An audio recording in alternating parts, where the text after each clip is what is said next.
তাহলে কোপ্তা বানানোর জন্য দুটো কাঁচকলা আর একটা আলু নিয়েছি এবং কাঁচকলা আর আলুগুলোকে সেদ্ধ করে নেব। তার জন্য মাঝখান থেকে কেটে নিলাম।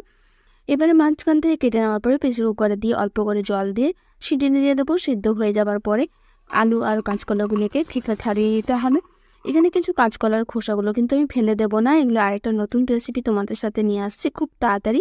এবারে খোসা ছাড়ানো হয়ে যাওয়ার পরে পটেটো ম্যাশার দিয়ে ম্যাশ করে নেবো। একটা কুচি করে পেঁয়াজ আর দুটো কাঁচা লঙ্কা কুচি করে রেখেছিলাম সেগুলো দিয়ে দিলাম। আর কিছু বেসিক মশলা দিলাম, যে জিরে গুঁড়ো, হলুদ গুঁড়ো, লঙ্কা গুঁড়ো ও ধনে গুঁড়ো দিয়ে, আর অল্প করে জোয়ান দিয়ে দিয়েছি, পরিমাণ মতন স্বাদ মতন লবণ দিয়ে ভালো করে মেখে নিয়েছি। এবারে দিয়ে দেবো 2 চামচ বেসন আর অল্প করে আদা রসুনের পেস্ট।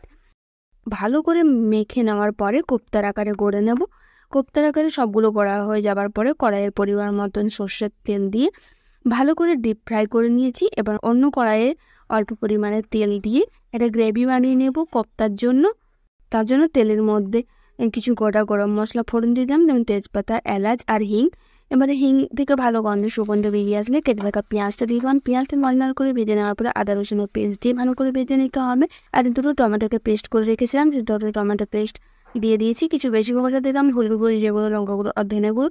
মশলা ভালোভাবে কষে গেলে ফেটানো টক দই দিয়ে ভালো করে কষিয়ে নিয়েছি। পরিমাণ মতন লবণ দিয়ে দিয়েছি। এবার লবণ দিয়ে ভালো করে কষিয়ে নেওয়ার পরে পরিমাণ মতন জল দিয়ে ফুটিয়ে নিয়েছি। যখনই ফুটে গেছে কোপ্তাগুলো দিয়ে আবারও ঢাকা চাপা দিয়ে কিছুক্ষণের জন্য রান্না করে নেবো। তারপরে ঝোলটা পরিমাণটা কমে আসলে চিনি আর ঘি আর গরম মশলা দিয়ে অল্প করে একটু ঢাকা দিয়ে রেখে দিলে রেডি।